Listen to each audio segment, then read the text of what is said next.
এইটা আসবে ইনশাআল্লাহ। এটা মোস্ট ইম্পর্টেন্ট ভাইয়া। ভাইয়া আমি যদি এসএসসি 2026-এর জন্য সবচেয়ে ইম্পর্টেন্ট একটা অঙ্ক বলি, তাহলে আমি বলবো ভাইয়া অবশ্যই এইটা। এই আমার সামর্থ্য অনুযায়ী আমি সবগুলো স্টার এটার জন্য দিতাম। এই অঙ্কটা তুমি শিখা নাও, আমার মনে হয় তোমার জন্য উপকারে আসবে।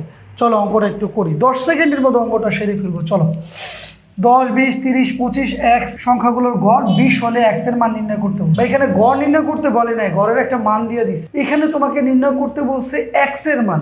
তো চলো করি।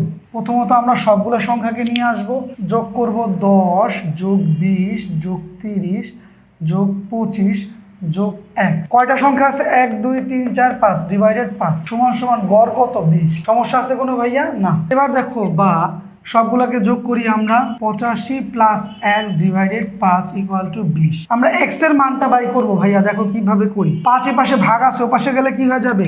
গুণ হয়ে যাবে। 5 এ পাশে ভাগাকারে আছে, ও পাশে গেলে কি হয়ে যাবে?